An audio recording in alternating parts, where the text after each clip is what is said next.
मङ्गलं पञ्चपरमेष्टि मङ्गलं तीर्थङ्करं मङ्गलं विश्वजिन्धर्मं मङ्गलं वीरशासनं मङ्गलं वीरशासनं वन्दे तु सव्यसिद्धे ध्रुवमचलमणोभवं गतिं पत्ते वोक्षामि समय पाहुड मृण्मो सुध केवली भरिदम। समय सार परम मांगलिक ग्रंथ है। आचार्य भगवान कुंदकुंद देव द्वारा यह लिखा गया है, प्रस्तुत किया गया है। भगवान महावीर स्वामी की जो वाणी या उनका उपदेश यहाँ पर उन्होंने इसमें 9वें अध्याय जो बंध अधिकार जिसमें बता रहे हैं प्राकृत भाषा में कि बंध किसके होता है। गाथा नंबर 237 से 241 तक की जो गाथा है उसमें उदाहरण के माध्यम से और तर्क के माध्यम से बताया है। और ये भी कहा गया है जो इसको नहीं मानता है वो मिथ्या दृष्टि है। कह रहे हैं कि राग द्वेष मोह आदि जो है वही बंध का कारण है। मलिनता, उपयोग की जो मलिनता है, उपयोग की मलिनता कैसे होगी? जब उसमें राग द्वेष आदि उत्पन्न होंगे तो उसकी मलिनता से वह कर्म से लिप्तता है, अर्थात लेपन हो जाता है, कर्म से आच्छादित हो जाता है, आत्मा दूषित हो जाती है। यहाँ सुंदर उदाहरण बताया है कि तेल लगा हुआ कोई पुरुष है, तेल को लगाए हुए है और उसको धूली आकर के चिपक जाती है और वह अनेक प्रकार के उपक्रम करता है, कार्य करता है, उससे धूली नहीं चिपकती है, अपितु उसके तेल के कारण धूली चिपकती है तो उसको बंध हो जाता है धूली का। ऐसे ही संसार में प्राणी हैं, वह कर्म का बंध कैसे करता है? चूँकि आपको ये बात ध्यान रखना है कि यहाँ बंध अधिकार चल रहा है, ना कि आश्रव अधिकार। आश्रव अधिकार और बंध अधिकार में अंतर है। वहाँ पर तो बताया गया था कि मिथ्यात अवृद्धि प्रमाद कषा और योग जो नामक कर्म प्रगतियाँ हैं, उन कर्म प्रगतियों के उदय से जो मिथ्यात आदि की चेष्टाएं हो पाई जाती हैं जीव की बाह्य में, वो सभी आश्रव के कारण हैं। तो वहाँ काय की चेष्टा, मन की चेष्टा, वचन की चेष्टा, इससे आश्रव होता है, ऐसा बताया गया था। और यहाँ कह रहे हैं कि उससे बंध नहीं होता है, निषेध कर रहे हैं। किसका? बंध का, ना कि आश्रव का निषेध नहीं कर रहे हैं। आश्रव तो होगा ही होगा। शरीर की हलन चलनता से आत्मा में परिस्पंदन होता है, उसके कारण कर्म का आश्रव होता ही होता है। देखो 9 कर्म वर्गणाएँ जो हैं 3 लोक में ठसाठस भरी हुई हैं। तीनों लोक में जीव कहीं भी जाए, चले फिरे, उठे, खाए पिए, कुछ भी काम करेगा तो उसके मन वचन काय जो हैं वो परिस्पंदन को प्राप्त होंगे, अर्थात मन वचन काय की चेष्टा होगी। अब देखो अच्छी चेष्टा होगी तो अच्छा आश्रय हो जाएगा, बुरी चेष्टा होगी तो बुरा आश्रय हो जाएगा। जैसे शुभ आश्रय और अशुभ आश्रय कहा गया है, जैसे पुण्य का आश्रय और पाप का आश्रय कहा गया है। तो ये आश्रय तो होगा ही होगा। मतलब कि आपकी भाषा में समझ लीजिए कि जब हम अच्छा सोचते हैं, विचारते हैं और उस समय हमारा मन वचन काय जो है वो अच्छे कार्य के लिए लगता है, तो वहाँ पर आसपास जो रहने वाली हैं अच्छी अच्छी शुभ वर्गणाएँ, वो शुभ वर्गणाएँ जीव के पास आ जाती हैं। मतलब जब आपके अंदर स्ट्रॉन्ग भाव होते हैं और आपकी चेष्टा भी स्ट्रांग होती है, ठीक है। और उसी प्रकार जब आपके भाव अच्छे नहीं होते हैं, लो क्वालिटी के होते हैं, और आपके शरीर की चेष्टा भी जो इस प्रकार से होती है, कुचेष्टा होती है, तो उस समय अशुभ आश्रय होता है। तो शरीर की चेष्टा, शरीर आदि की चेष्टा से तो आश्रय हुआ, और अंतरंग का जो परिणाम है उस परिणाम से बंध होता है। यहाँ यही बताया जा रहा है कि भाई एक जीव जो है शरीर में तेल लगा ले, तेल का मर्दन कर ले और खूब व्यायाम करे, खूब व्यायाम करे। जहाँ पर बहुत सारे कार्य कर रहा, वो सचित अचित आदि को उठाने, धरने, रखने, छेदन, भेदन आदि उसके लिए कार्य कर रहा है, लेकिन फिर भी उसके जो है धूल आदि आके शरीर में लगती है, तो उसका कारण उसका व्यायाम नहीं है, उसका उठना बैठना नहीं है, उसका कारण मात्र शरीर में लगे हुए तेल है, ये बताया जा रहा। ऐसे कह रहे हैं कि जो अंतरंग में परिणाम उत्पन्न हो रहे हैं, जीव के वैभाविक परिणाम उत्पन्न हो रहे हैं, राग द्वेष मोह क्रोध मान माया लोभ आदि के परिणाम प्रकट हो रहे हैं, वो अंतरंग कारण है कर्मों के बंध का। आत्मा के साथ कर्म का बंध जो है, संश्लेष जो बंध होता है, वह बंध बिना राग द्वेष के नहीं हो सकता है, बिना राग द्वेष के नहीं हो सकता। संश्लेष चाहिए, स्निग्धता चाहिए, स्निग्धता चाहिए, और कसाय स्निग्ध है, आत्मा के साथ बंधने का कार्य करती है। स्निग्ध हो गया कषाय, और उससे कर्म आकर के क्या है, जो रूखे रूखे कर्म है ना, धूल कैसी है, रूखी होती है, रूखी होती है, बेर होती है।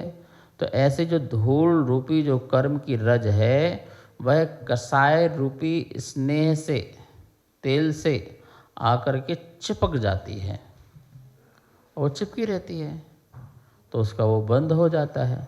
जब वो बहुत दिनों तक धूल लगी रहती है, तो क्या होता है, उस शरीर का जो पार्ट है वो थोड़ा सा खराब होने लगता है।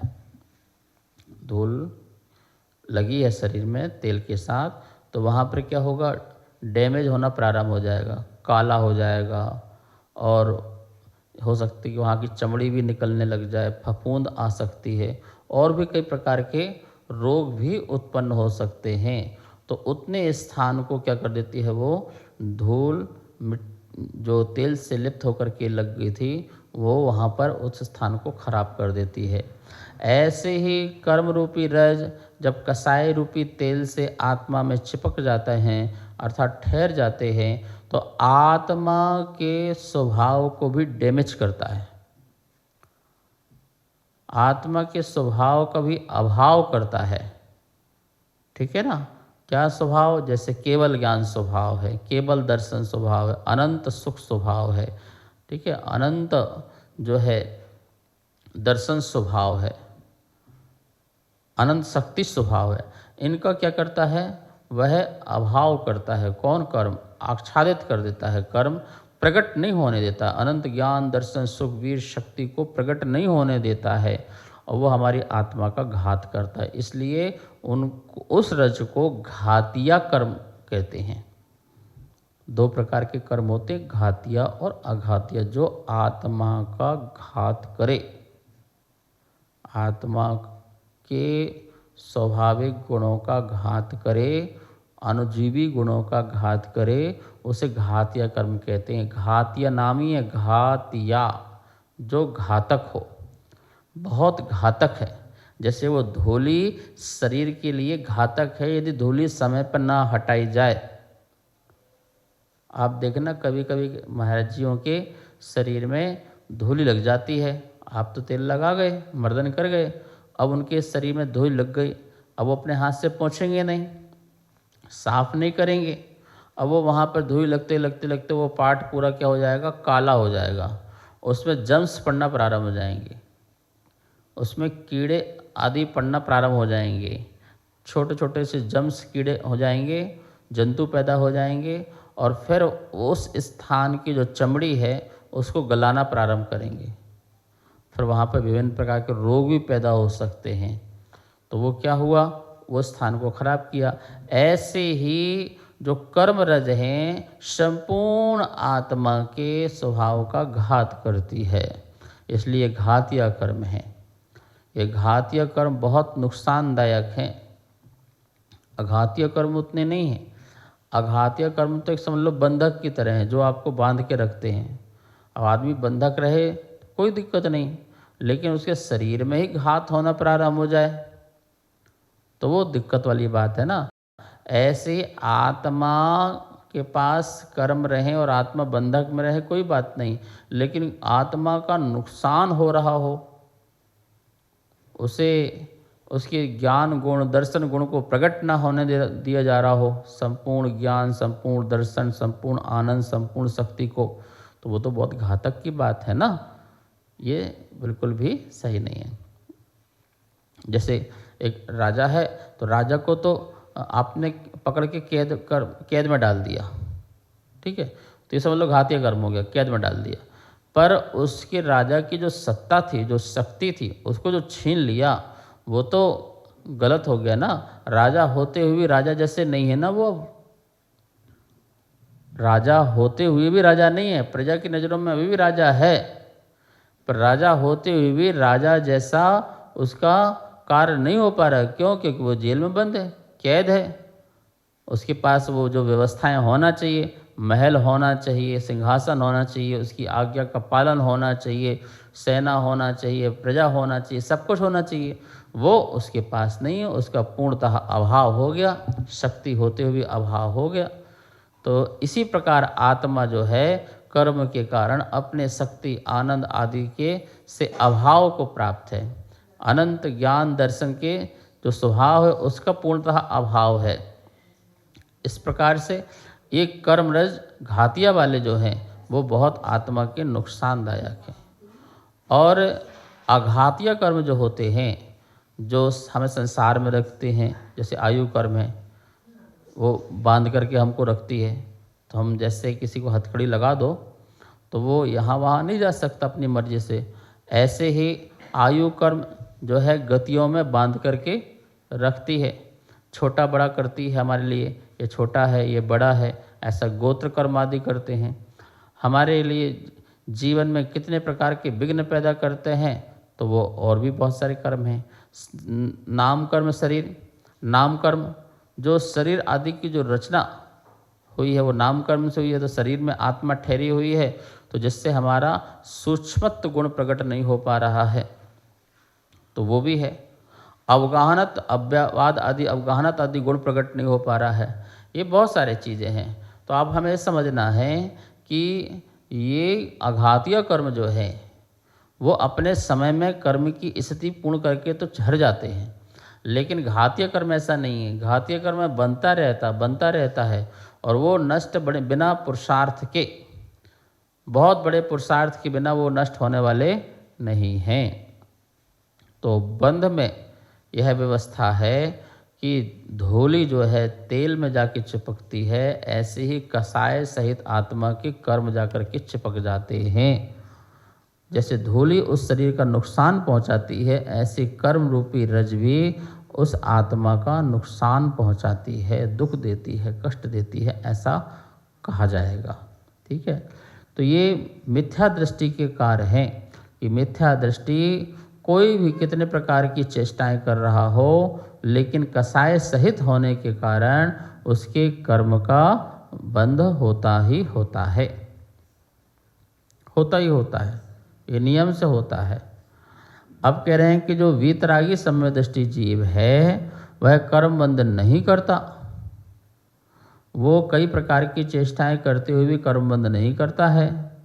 और मिथ्या दृष्टि कई प्रकार की चेष्टाएं करते हुए अंतरंग में उपयोग में रागादि होने के कारण कर्म बंध करता है। सम्यक दृष्टि कई प्रकार की चेष्टाएं करते हुए अंतरंग में रागादि का उपयोग नहीं होने के कारण बंध नहीं करता है, निर्बंधन होता है, कर्म बंधन से रहित होता है, वो उस समय कर्म का बंध नहीं बांधता है। इसके लिए गाथा 242 से 246, मतलब 237 से 241 जो गाथा कही थी उससे बिल्कुल विपरीत वहाँ मिथ्या दृष्टि की बात कही, यहाँ सम्यक दृष्टि की बात कही। वहाँ तेल से युक्त धूलि की बात कही गई, यहाँ पर तेल से रहित धूलि की बात की गई। ठीक है, उच्चारण करते हैं। जह पुणसो चेव नरो नेहे सवम्मी अवणिदे संते रेणु बहुलम्मी ठाणे करेदि सत्थेहिम वायायम छिंदति भिंदति यतः तालीतलकैलीवंशपिण्डियो तालीतलकैलीवंशपिण्डियो सच्चित्ताचित्ताणं करेति दव्वाणमुपघातम् उपघातम् कुर्वन्तस्य तस्य नानाविहेहिं करणेहिं निश्चयदो चिंतेज हो किम पच्चगो ना रे बंधो जो सो दू नेह भावो तमहि नरे तेण तस्य रे बंधो निश्चयदो विण्ययम ना काय चेठाहिम शेषाहिम एवं सम्मादिट्ठी वट्टन्तो बहुविहेषु जोगेषु अकरन्तो उवओगे रागादि ना लिप्पदि रयेण। जह पुण सो नरो, एक बार पूरी गाथाओं का उच्चारण कर लेते हैं अपन। जह पुण सो चेव नरो नेहे सब्बम्मि अवणदे संते रेणु बहुलंबी ठाणे करेदि सत्तेहि वायायम छिंददि बिंददि यतः तालीतलकैलीवंशपिण्डियो सच्चित्ताचित्ताणं करेदि दव्वाणमुपघातम् उपघातं कुर्वन्तस्य तस्य नानाविहिं करणेहिं निच्छेदो चिंतेज्जहु किं पंचगो नारे बंधो जो सो दूणेह भावो तम हि नरे तेण तस्य रे बंधो निच्छेदो विण्येयम या न काय चेट्ठाहिं शेषाहिम एवं सम्मादिट्ठी वट्टन्ते बहुविहेषु जोगेषु अकरन्तो उवओगे रागादीना लिप्पदि रयेण। जह पुण सो चेव नरो, और जिस प्रकार वही पुरुष नेह सब्बम्बी अवनिदे संते, सभी प्रकार के तेल आदि स्निग्ध पदार्थों के दूर किए जाने पर रेणु बहु लंबी ठाणे करेदी बहुत धूलि वाले स्थान में सत्ते ही व्यायाम शस्त्रों के द्वारा व्यायाम करता है तथा तालीतलकाय कैली वंश पिंडियों ताल तमाल केला बांस और अशोक आदि वृक्षों को छिंदती बिंदती छेदता है और भेदता है। सचित ताणम सचित अचित करेदि दब्बाण मुघादम द्रव्यों का उपघात करता है। नाना विहेम करणेहिम, इस प्रकार नाना प्रकार के कारणों द्वारा उपघातम को बंत से तस्य उपघात करते हुए उसे निच्छदो चिंतेज हो, यह निश्चय से विचार करो कि किम पच्चगो न रह बंधो, धूलि का किस कारण से बंद नहीं होता। तमिह नरे, उस पुरुष में जो सो दू नेह भावो, जो वह तेल आदि चिकनाई तेण तस्रय बंधो, उससे उसके धूलि बंध निश्चय दो विण्यम, निश्चय से जानना चाहिए। ना काय चेष्टाहिम से साहिम, काय चेष्टादि कारणों से नहीं। एवं इस प्रकार बहुविहेषि जोगेशु, बहुत प्रकार के योगों में सम्मा दिट्ठी वट्टंतो, वर्ता हुआ सम्यक दृष्टि, अकरंतो उपयोगो रागादि, उपयोग में रागादि को न करता हुआ, न लिप्पदि रयेण, कर्म रस से लिप्त नहीं होता है। वही पुरुष जो पिछली गाथाओं में पुरुष का बात आई थी जह नाम कोई पुरुष हो, जैसे कोई पुरुष है धूली अपने शरीर में लगा लेता है तेल के कारण, क्योंकि उसके शरीर में तेल लगा हुआ है, और वही पुरुष अपने शरीर से तेल को निकाल दे, किसी भी उपाय से तेल को निकाल दे। अब वही पुरुष धूली वाले स्थान में खड़ा हुआ जहाँ बहुत धूली उड़ रही है, रेगिस्तान गए हो तो रेगिस्तान के पहाड़ में खड़े हो जाओ, पूरी दिन भर धूल उड़ती दिखाई देगी, तो बोले उसको वहाँ खड़ा कर दो, तो उसके शरीर में तिल मात्र भी कोई धूली बैठेगी नहीं, चिपकेगी नहीं, आएगी और जाएगी, पर चिपक जाएगी ऐसा नहीं है। हाथ से थोड़ा सा झटकारेंगे तो साफ़ हो जाएगी, हल्के कपड़े से करेंगे साफ़ तो साफ़ हो जाएगी, लेकिन वो बंध को प्राप्त नहीं होती है। बहुत प्रकार के यहाँ पर उदाहरण दिया है। वही पुरुष है जो बहुत व्यायाम करता हुआ, ताल अशोक आदि वृक्षों को छिंद भिंद करता हुआ अनेक प्रकार के उपक्रम करे, तब भी वह बंध को प्राप्त नहीं होता है। कितना सुंदर प्रसंग है यहाँ पर। कर्म बंध किसको हो रहा है और कर्म बंध किसको नहीं हो रहा है। उदाहरण दिया है, एक व्यक्ति शरीर में तेल लगा ले और जहाँ धूली उड़ रही हो वहाँ पर खड़ा हो जाए, और वहाँ पर बहुत प्रकार के काम करे, व्यायाम करे, अपने काम करे, सचित अचित पदार्थों को उठाने धरने में कार्य करे, तो उसके शरीर में धूली लगेगी नहीं लगेगी, चिपकेगी नहीं चिपकेगी, बोले चिपक जाएगी। तो किसके कारण चिपकी है? व्यायाम के कारण, काम करने के कारण, उठने बैठने के कारण। बोले नहीं, उसके कारण थोड़ी धूली चिपकी है, शरीर में तेल लगा है उसके कारण चिपकी है। बोले ऐसे ही आप शरीर की चेष्टा कुछ भी करो, उठो बैठो खाओ पियो कुछ भी करो, आपको कर्म का बंध नहीं होगा। कर्म का बंध कब होगा? जब आपको तेल रूपी कसाय पैदा हो, राग द्वेष मोह। तो अंदर से आप राग द्वेष से चिकने हुए तो कर्म रूपी रज आत्मा से चिपकेगी। और कह रहे वही पुरुष फिर उसी धूली वाले स्थान में खड़ा हो, लेकिन अपने शरीर से तेल को निकाल दे। अब उसके शरीर में तेल नहीं है और वही कई प्रकार की चेष्टाएं कर रहा है, उठना बैठना चलना फिरना व्यायाम आदि अनेक प्रकार के जो कार्य हैं वो सारे के सारे कार्य कर रहा है, और धूली भी बहुत उड़ रही है, पर अब शरीर में क्या नहीं है? तेल नहीं लगा है। तो कह रहे हैं अब क्या उसके शरीर में धूली लगेगी क्या? बोले लगेगी पर चिपकेगी नहीं, आएगी और झड़ जाएगी, चिपकेगी नहीं, बंध को प्राप्त नहीं होगा। ऐसे ही वो कई प्रकार के शरीर से चेष्टाएं करता हुआ शुभ अशुभ भी, लेकिन उसके जो है बंध नहीं होता है। बंध तो उसके शुभ अशुभ परिणामों से होता है। किससे होता है? जो अंदर में राग आदि जो करता है उसके कारण ही कर्म का बंध होता है, बिना उसके बंध नहीं होता है। अब नमक, आटे में नमक मिला दो और भी सूखे पदार्थ मिला दो तो क्या लोई बन जाएगी क्या? जब तक उसमें तेल और जल आदि ना डाला जाए तब तक वो अच्छे से लोई बन नहीं सकती है। तो बंध के लिए स्निग्धता जरूरी है, स्नेहता जरूरी है।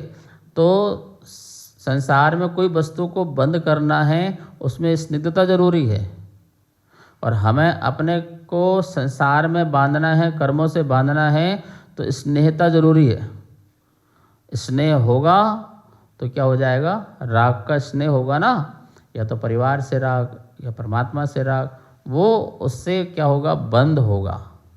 और जब बंध होगा तो आत्मा संसार में बंध के फल को भी भोगेगी।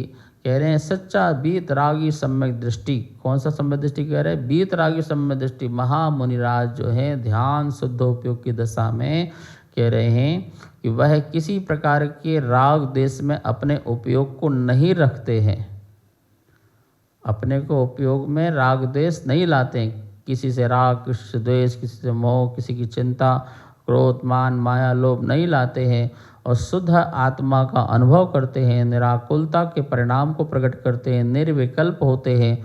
तो कह रहे हैं कि उस समय यदि वो मुनिराज उठ रहे हैं, बैठ रहे हैं, चल रहे हैं, कई प्रकार के कार्य कर रहे हैं तब भी उनको बंध नहीं होगा। तीर्थंकर भगवान केवल ज्ञान हो गया, मोहिनी कर्म नष्ट कर दिया, समस्त मोहिनी का अभाव हो गया, समस्त राग द्वेष का अभाव हो गया, इसलिए वीतरागी हुए। अब ऐसे वीतरागी तीर्थंकर भगवान का विहार भी होता है, ठीक है, और उठना भी होता है, बैठना भी होता है, चलना भी होता है, बोलना भी होता है, उपदेश भी दे रहे हैं, लेकिन कह रहे हैं कि उनको कर्म का बंध नहीं होता है। क्यों? क्योंकि अंदर से तेल रूपी कसाय चिकनाहट को दूर कर दिया, शांत कर दिया। हम क्यों बनेंगे? देखो, ये मकान बहुत अच्छा है, ये गाड़ी बहुत अच्छी है, तो हमने उससे राग किया तो हम बन गए ना, उस गाड़ी से, उस मकान से, धन दौलत से, शरीर से। हम कब बंधे? जब हम उसमें राग किया और द्वेष किया तो भी बंध गए। राग में तो बंधे बंधे और द्वेष में भी बंधे। और यदि अब गाड़ी घोड़ा सब कुछ हो, चक्रवर्ती जैसा वैभव पड़ा हो सामने, लेकिन मुझे उस वैभव से ना कोई राग है ना द्वेष है, हाथ का मैल है, आएगा और चला जाएगा, लेकिन ना मैं इसका था ना ये मेरा कभी होगा, ऐसे परिणाम यदि हैं तो फिर किस बात का बंध? ऐसी महामुनि राज के सामने अपार वैभव हो, महलों में भी जाते हैं, आहार करने महलों में जाते हैं, राजा महाराजा के यहाँ भी जाते हैं, छोटे घर में जाते हैं, बड़े घर में जाते हैं, अपार संपत्ति दौलत वाले लोग आते हैं, जो अरब खरबपति लोग, चक्रवर्ती लोग आकर के झुकते हैं। पर ये सब देखते हुए भी इनमें किसी प्रकार का राग द्वेष का परिणाम नहीं रखते हैं, तो मुनिराज के बंध नहीं होता है, और जो इनमें परिणाम रखता है उसके बंध हो जाता है। तो मिथ्या दृष्टि सदा बंध ही बंध करता रहता है, और सम्यक दृष्टि निर्बंध होता रहता है, निर्जरा को प्राप्त होता है, और निर्बंध से ही उसे मुक्ति की प्राप्ति होती है, मोक्ष की प्राप्ति होती है। कितनी सुंदर कला बताई यहाँ पर बंध की और निर्बंध की। अब देख लो, हमें बंधित होना है या संसार से निर्बंध होना है, फैसला आपका है। शेष विषय कल। जावाणी के ज्ञान से सूझे लोकालो, शोवाणी मस्तक धरूं सदा दे तो हो दो। हे जिनवाणी भारती तो है जपो दिन रैन, जो तेरी शरणा धरे सो पावे सुख चैन। सबको बहुत बहुत मंगल आशीर्वाद।